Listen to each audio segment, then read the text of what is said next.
Most experienced flower farmers will tell you that spring is the time of year where there is the highest demand for flowers, and there are just certain flowers in the spring that are so special and unique. But what a lot of beginner flower farmers don't realize is that fall is also a time of year where there tends to be an increased demand for flowers. So what I sought out to do this year was test 5 flowers that we traditionally think of as spring flowers and see if they could work in the fall.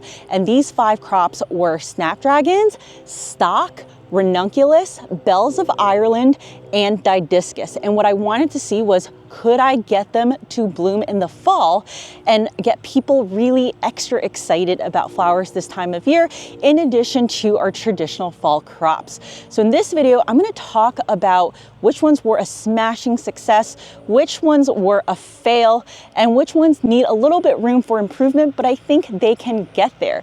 I'm going to talk about all the considerations that I had when making these decisions so that if you wanted to replicate this experiment using the same crops or other crops, you know what questions to ask yourself. The first crop on the list is Snapdragons. Now, one of the most common questions I get is, I know that I'm supposed to be able to grow Snapdragons for spring, summer, fall. How come I can't get these Snapdragons in the fall? And the answer lies with selecting the right group. So the Snapdragons that I'm growing this time around are in groups 1 and 2. This over here is part of the Maryland Cool series. And then I also have the Avignon 2 series. Both of these group 1-2 Snapdragons are bred to have cooler conditions to flower, but also they are day length neutral and they do like the cooler temperatures. So if you were to pick a Snapdragon that does a little bit better in, we'll call it like the summer, that really likes the heat, that's not going to do as well this time of year. Now let's talk a little bit about time to maturity, because Snapdragons are inherently one of the longer times to maturity for an annual. They are about 120 days from seed. These Snapdragons in particular were planted in mid-August. So the same cosmos that I planted in mid-August ended up flowering by, we'll call it like mid to late September. Same thing with the zinnias. But these Snapdragons only recently started flowering over the last 3 days. So I want to talk a little bit about these series because I have never grown Maryland Cool and I have also never grown Avignon. And I specifically chose these 2 because they were, of course, bred to tolerate cooler temperatures.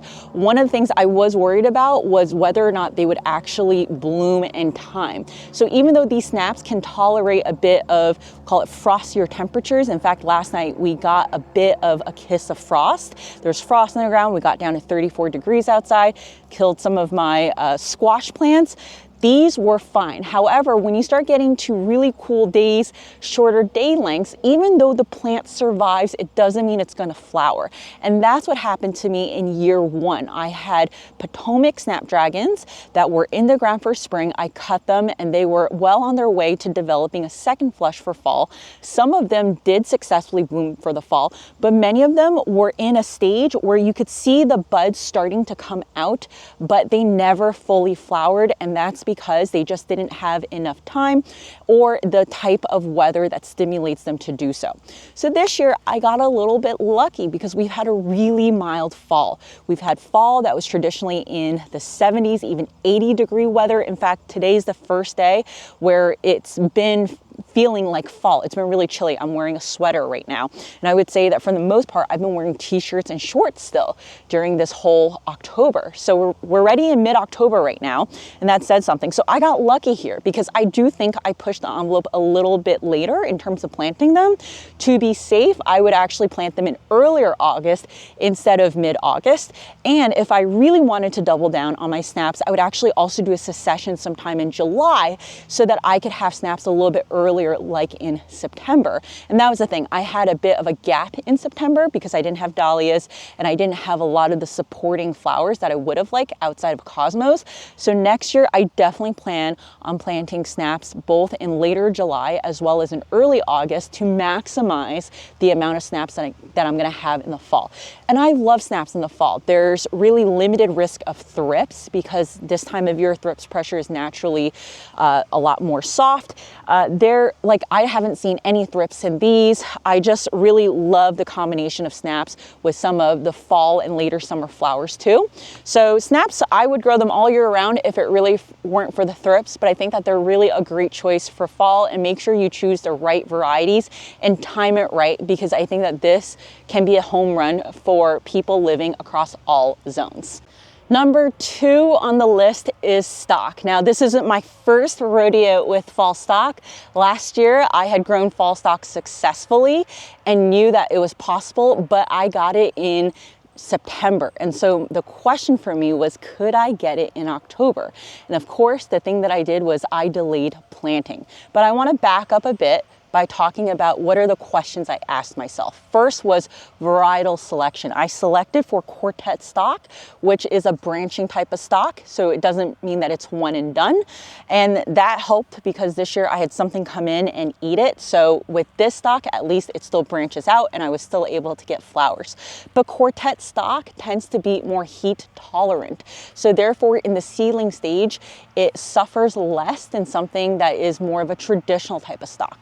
So this is quartet stock. It's the same exact color that I planted last year, and it basically flowered a few weeks later because I did plant it a couple of weeks later, but it actually flowered even later than what I expected because we didn't have a ton of rain. And I think that last year, because we had a really prolific rain season during the summer, the stock grew really wonderfully and well, and this year it kind of lagged a little bit, but it's here. The second thing I wanted to ask and answer was, could I replicate this experiment on other varieties of stock that are not quartet? One of the limitations with quartet is that you can't really find seed. It's hard to source seed for quartet. I don't think it's impossible, but these were from plugs. So the other variety that I tried is called stocks, and let me show you what that looks like. Don't mind the asparagus over here, but this is stocks, S-T-O-X. And the reason why I chose this new bred variety is because it's supposedly supposed to have a much higher percent of doubles. In fact, on the cultivar sheet, it said 100%. I don't think that's true because I definitely see some singles in here. It's not at a rate that is as prevalent as the quartet or other types of traditional stock, but there are definitely more doubles here. And what I am able to prove is that yes, you can grow other varieties of stock in the fall successfully. So the difference between the two varieties was that the quartet stock was planted in late July, and this stocks was planted in mid-August alongside with those snaps. And when I say mid-August, it was like August 10th-ish, August 12th. So it's kind of like in between early and mid. And from a days to maturity perspective, we're talking about like 60 days here. I, again, once lucked out because of the weather. It was a little bit more mild. Stock can take on some frost temperatures, but I do think that because it was so warm, it allowed the stock to stretch up as well as get these really beautiful blooms. I think if I had a high tunnel, these considerations would be less of an issue, but because I'm growing outside, there is definitely an element of weather here. So for next year, what I would do is I would absolutely get the last planting of stock in by late July, and then by like the first week of August if I wanted some stock sometime during October like this year. So overall, super satisfied that the stock seems to be a smashing success. Number 3 on the list is a spring classical and favorite. Can you guess what it is? It's Ranunculus. That's right, fall Ranunculus. Now, I had the idea to grow fall Ranunculus back when Cassie of Jigbee had sent out a note in the ASCFG group asking if there were any flower farmers that would be interested in piloting fall Ranunculus, and she was able to get Hank Onings to do a presentation for us. So I learned a little bit about the fundamentals of fall Ranunculus. And here we have one plant. I have a few other Ranunculus that have leaves, but no buds. And so I want to talk a little bit about what went wrong over here and how I can improve. So the first thing is that Hank recommended that we start corms sometime by mid-July at the latest. And even though that is the height of summer, it is super, super hot, the seedlings do have a bit of tolerance for heat versus more established flowers. So this year I soaked the corms in mid-July. I put them out into the ground, and the goal was to have them self-sprout in the ground. So I mentioned earlier that we had a bit of a dry spell in July all the way through basically August. And what happened was the corms just sat there and they didn't sprout. And by the time they sprouted, it was somewhere like mid to late August. So basically I had a later timeline.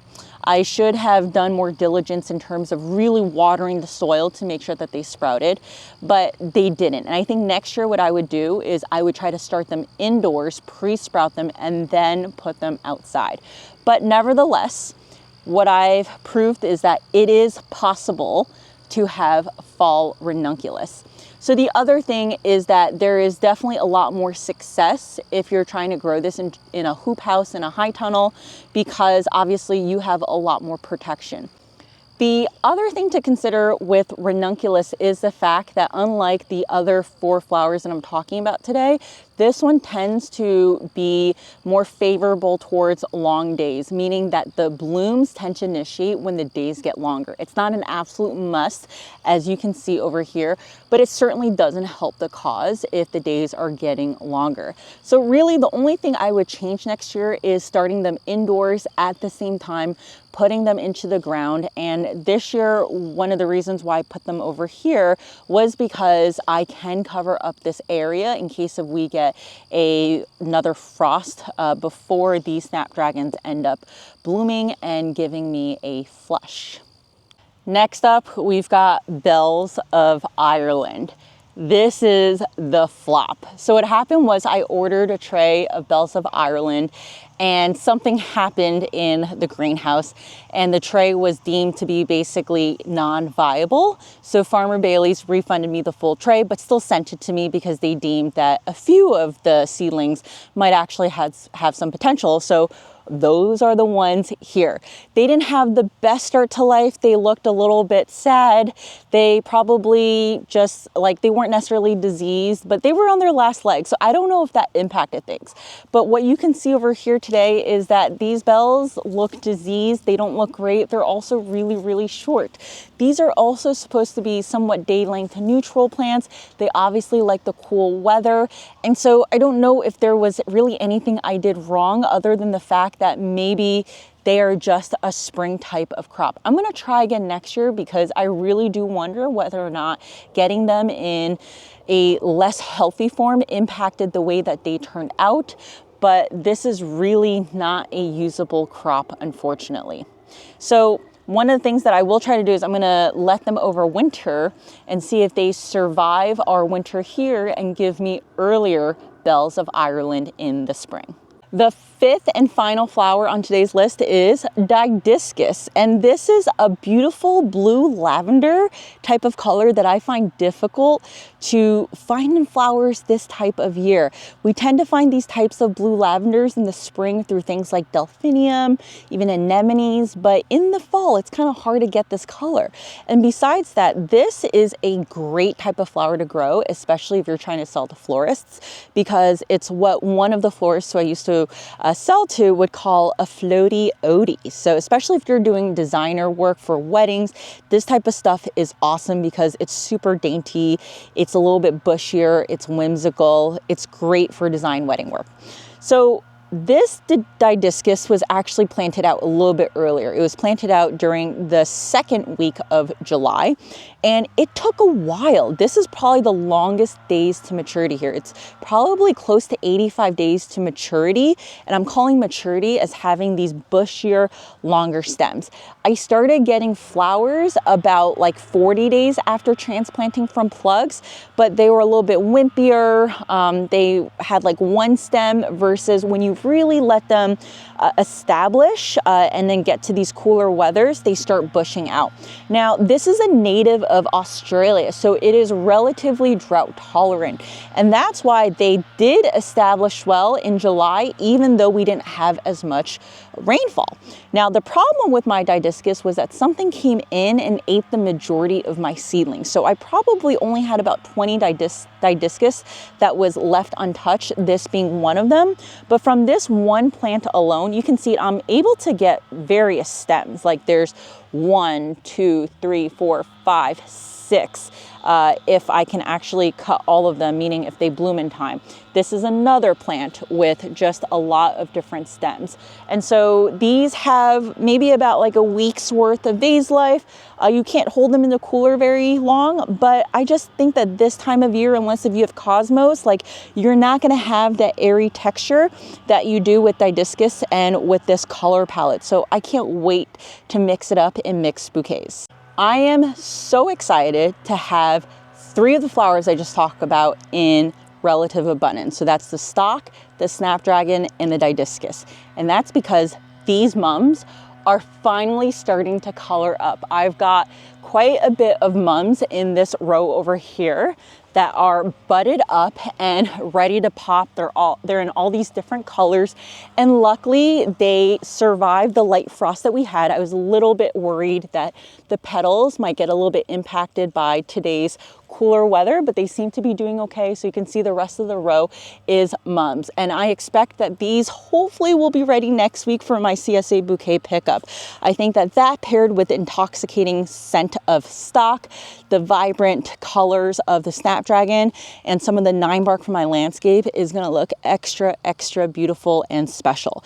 I hope that this video helps challenge you in terms of thinking what types of crops you could be planting for the fall. I think it's really important for us to think outside the box, push the limits, redefine what conventional thinking is around when certain crops should and can be grown. I know that there are many flower farmers out there who do push the envelopes and grow crops during all different times of the year when no one would be thinking about it, having success, but just not necessarily documenting it. So I hope that this is one video that will inspire you to think beyond. Now, if you really like this video, I recommend watching this video, which was me last year talking about how I succeeded with fall stock and a little bit more information around that in case if you want to dig deeper.